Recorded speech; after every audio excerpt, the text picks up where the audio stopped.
Okay friends, అలాగే ఈ 36 బ్యాచ్లో మరో స్టూడెంట్ ఉన్నాడు. మరి ఆయన మాటలు కూడా అడిగి తెలుసుకునే ప్రయత్నం చేద్దాము. Hi sir. Sir hi sir. మీ పేరు? నా పేరు నరేష్. నరేష్ గారు, ఎక్కడి నుంచి వచ్చారు? బెల్లంపల్లి సార్, మాది తెలంగాణ. బెల్లంపల్లి. మంచిర్యాల డిస్ట్రిక్ట్ బెల్లంపల్లి. మంచిర్యాల డిస్టిక్ బెల్లంపల్లి. అవును సార్. ఎలా తెలిసిందండి ఇన్స్టిట్యూట్ గురించి? అయితే నేను ఫస్ట్ ఇన్స్టిట్యూట్ పోదామని చెప్పి అన్ని యూట్యూబ్లో వీడియోస్ అవి చూసి ఒక 2 days ఏమో సెర్చ్ చేసిన. ఒక ఇన్స్టిట్యూట్ అనుకున్నా, వెళ్దామని డిసైడ్ కూడా అయిపోయినా. తర్వాత మా ఫ్రెండ్ సజెస్ట్ చేసిండు, టీమ్ కేఎంటీ ఒకసారి చూడు వీడియోస్ అన్న. తర్వాత నేను హోల్డ్ అయినప్పుడు అయ్యి మీ వీడియోస్ స్టార్ట్ చేసిన అప్పటి నుండి. ఒక 2 days కంప్లీట్గా ఖాళీ టైం దొరికినప్పుడల్లా వీడియో చూసుకొని భలే చెప్తున్నాడు కదా తెలుగులో. నాకు కావాల్సింది ఏంటంటే ఈ హిందీలో పోయి క్లాసులు వింటే మనకు వచ్చిందే సగం సగం హిందీ. ఈ క్లాసులు వినడం మనతో కాదని చెప్పి ఈ తెలుగులో క్లాసులు మీ చూస్తే ఒక కంప్లీట్ 2 days నాకు అర్థమైపోయింది. ఇక మనకు ఇక్కడికి పోతేనే అర్థమవుతుంది అని చెప్పి నేను ఫిక్స్ అయిపోయినా. అదే రోజు మీకు ఈవినింగ్ కాల్ చేసిన, సార్ ఇక్కడ నుంచి కాల్ చేస్తున్నా సార్ అని చెప్పి. అట్లా తెలిసింది, మీ దగ్గరకు వచ్చిన. అంటే వీడియోలు చూసే వచ్చారంటారు?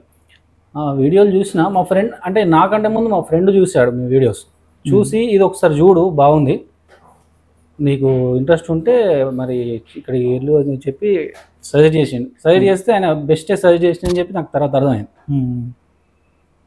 ఓకే. మరి వచ్చేటప్పుడు మామూలుగా ఎంత ఫ్రెండ్ చెప్పినా కానీ ఏదో ఒక అనుమానం ఉంటుంది కదా, ఎట్లా చెప్తారో ఏందో ఉండే సార్. అది నాకు ఫస్ట్ రోజు కావాలంటే ఇది చిన్న ఊరు కదా, నాకు అప్పటిదాకా అసలు కావాలనే విలేజ్ కూడా నాకు ఐడియా లేదు అసలు. వచ్చిన ఫస్ట్ రోజు ఫస్ట్ క్లాస్ అప్పటికి కూడా నాకు కొంచెం డౌటే ఉండే. అంటే వీళ్ళకు అంటే వీడియోస్ ఉన్నాయి ఇట్లా, మరి ఎట్లుంటుంది ఏం కదా అని చెప్పి అంటే చిన్న లోపల ఒక ఇది ఉండే. తనకి ఇక్కడికి వచ్చిన తర్వాత మీ ఫస్ట్ క్లాసు విన్న తర్వాత నాకు ఒక సాటిస్ఫాక్షన్, పర్లేదు అనే ఒక సాటిస్ఫాక్షన్ వచ్చింది. ఓకే. మీకు ఎలా అనిపించింది? థియరీ పట్ల ఎలా అనిపించింది మీకు? థియరీ ఎక్స్పెక్ట్ చేశారు ఎంత థియరీ ఉంటుందని చెప్పి? ఎక్స్పెక్ట్ చేయలేదు సార్ నేను. అంటే ఇంకా కొన్ని వేరే ఇన్స్టిట్యూట్లో వీడియోస్ కూడా చూసినాను కదా, దాంతో కంపేర్ చేసుకుంటే ఇక్కడ మీరు చెప్పే విధానం అయితే మామూలుగా మాకు చిన్నప్పుడు స్కూల్కి వెళ్ళినప్పుడు టీచర్లు ఏ విధంగా అయితే pin to pin point to point explain చేసిర్రో అదే విధంగా మీరు నాకు చెప్పినట్టు ఫీల్ వచ్చింది. Okay sir. ఆ విషయంలో థియరీ ఎక్స్ప్లెయిన్ చేసేట్లో మళ్ళీ ప్రాక్టికల్ గురించి చెప్పాలంటే అసలు నాకు స్కోప్ అలవాటు లేదు. అసలు స్కోప్ అలవాటు లేదు. బ్లోయర్ పెద్దగా ఏంటంటే ఛార్జింగ్ పిన్లు ఇంకా వేరే చిన్న చిన్న వర్క్స్ అయితే బ్లోయర్ వాడేవాడిని. ఆ బ్లోయర్లో ఎయిర్ హీటు ఇంత వాడాలని చెప్పి ఆ విషయం ఆ టిప్స్ అవన్నీ నాకు ఇక్కడికి వచ్చినాయి అలవాటైంది. ఫస్ట్ ఒక్క రోజు స్కోప్ కొంచెం ఇబ్బంది అయింది, కొంచెం కళ్ళు లాగడం కొంచెం డిఫరెంట్ అనిపించింది. కానీ ఒక 2-3 daysలో స్కోప్ కంప్లీట్ అలవాటు పడిపోయినా. మీకు ఖచ్చితంగా అలవాటు చేసుకోవాలి, ఇంకా ఫ్యూచర్ అంతా దాని మీద ఉంటుంది కదా.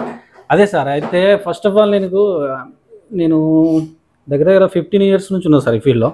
15 years నుంచి ఉన్నాము. ఓకే, అంత ఓకే. కానీ అవి మారుతున్నాయి రోజులు, మొబైల్స్ మారుతున్నాయి. 3G అయింది, 4G అయింది, 5Gకి వచ్చింది, మళ్ళీ 6G వస్తుంది. మనం అక్కడనే అయిపోయినాం అనే ఫీలింగ్ ఒకటి ఉండే.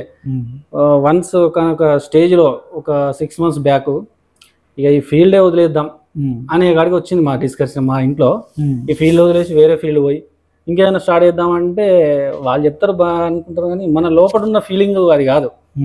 ఇది మన ప్యాషన్. మనం ఎప్పుడో 15 years నుంచి కీప్యాడ్ మొబైల్స్ నుంచి, బ్లాక్ అండ్ వైట్ మొబైల్స్ నుంచి ఉన్నాం. ఆ మనసులో అది కోరిక చంపుకోలేక కొన్ని రోజులు హోల్డ్లో పెట్టి లాస్ట్కి అయితే ఇట్లయితే కుదరది, మనం ఓన్లీ కాంబోలు వేసుకోండు, ఈ ఛార్జింగ్ పిన్నులు ఇవి అయితేనే సరిపోదు. ఈ రిపేర్ వస్తే మళ్ళీ ఇంకెవరో మా ఫ్రెండ్ దగ్గరికి వెళ్ళడం, అక్కడికి వెళ్తేంది వాళ్ళ వర్క్ చూసుకున్నాకనే మన వర్క్ చేస్తారు కదా సార్. అవును. వెయిటింగ్ మళ్ళీ ఏంటంటే మనం చేయలేకపోతున్నాం అనే లోపల ఒక ఫీలింగ్, గిల్ట్. ఏ ఫోన్ వచ్చినా కూడా మనం ఇంకొకరి మీద డిపెండ్ అవుతున్నాం, ఏంటి ఇది కరెక్ట్ కాదు, మనం కూడా అప్డేట్ కావాలి అనే ఆలోచనతో 5 months జనవరి నుంచి స్టార్ట్ చేసిన సార్ అనుకుంటున్నా. కానీ ఈ మంత్లో నాకు వీలైంది. ఓకే. నాకు కూడా అక్కడ కొంచెం పరిస్థితులు కొంచెం అనుకూలంగా ఉండే. 1 month కొంచెం చిన్న బ్రేక్ వచ్చింది. 1 month ఆ బ్రేక్లో నేను ఈ ఫుల్ఫిల్ చేశాను అనుకున్నా.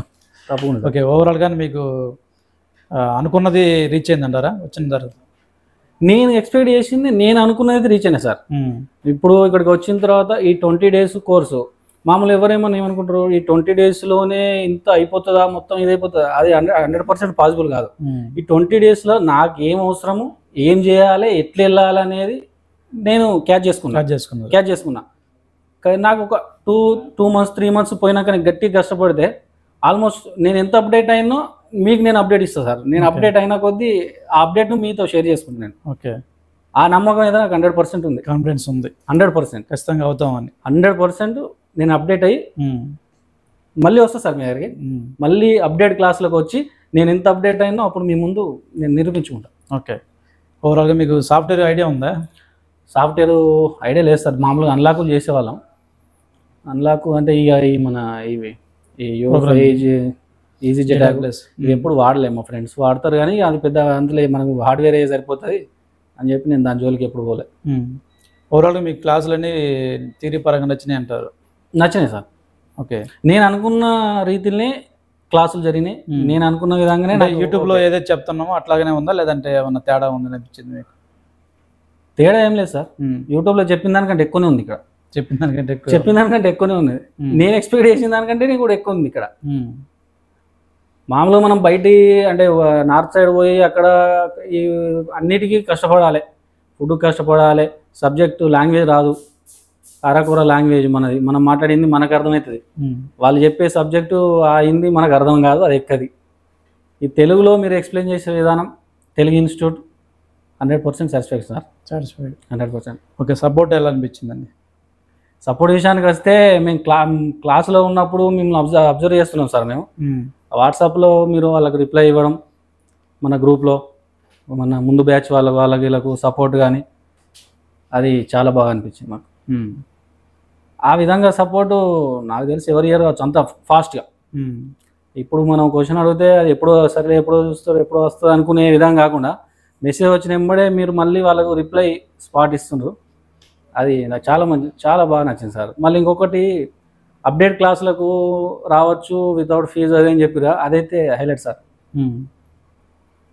ఓకే, మళ్ళీ ఏమన్నా క్లాసులు మాత్రం వినాలనుకుంటే మళ్ళీ ఫ్రీగా వినొచ్చు, నో ప్రాబ్లం. మళ్ళీ మీకైనా అదే అవకాశం ఉంటుంది. ఒక 3-4 months తర్వాత అయినా కానీ ఇంకా నేను మళ్ళీ వినాలి క్లాసులు అని అనుకుంటే మళ్ళీ రావచ్చు, ప్రాబ్లం లేదు. హాస్టల్ చూసుకోవాల్సి వస్తుంది. ఇక్కడైతే ఏమీ కట్టాల్సిన అవసరం లేదు.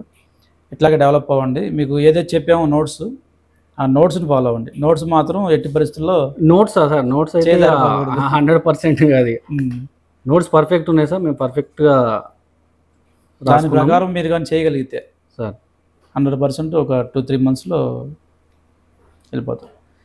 ఐసీ రీబాలింగ్ కాంబోలు అందరూ వేస్తారు, అదే సార్. ట్రబుల్ షూట్ చేయరు అందరూ. ఆ ట్రబుల్ షూట్ కానీ పట్టుకోగలిగితే అసలు వేరే లెవెల్లో ఉంటుందిలే, చెప్పడం కాదు, మీరే ఫీల్ అవుతారు ఆ ఎక్స్పీరియన్స్. ట్రబుల్ షూట్ మీద ఫోకస్ చేయండి. మీకు ఏ డౌట్ వచ్చినా కానీ వాట్సాప్లో మెసేజ్ పెట్టండి, లేదా గ్రూప్లో పెట్టండి, ఎందుకంటే పర్సనల్గా పెట్టండి, ప్రాబ్లం లేదు. లేదు నేను ఏమైనా పనిలో ఉండి చూడలేకపోతే కాల్ చేయండి, ఓకే సార్, ప్రాబ్లం లేదు. ఏ కాల్ అయినా నేనే అటెండ్ చేస్తాను, నాకు ఎంత అసిస్టెంట్లు ఎవరు లేదు, సపోర్ట్ ఇచ్చేదానికి కూడా ఎవరు లేరు, అన్నీ నేనే చూసుకున్నాను కాబట్టి ప్రాబ్లం లేదు. మీకు ఏం డౌట్ వచ్చినా కాల్ చేయండి, ఓకే సార్. డెవలప్ అవ్వాలని మీరు మనస్ఫూర్తిగా కోరుకుంటున్నా. Thank you sir.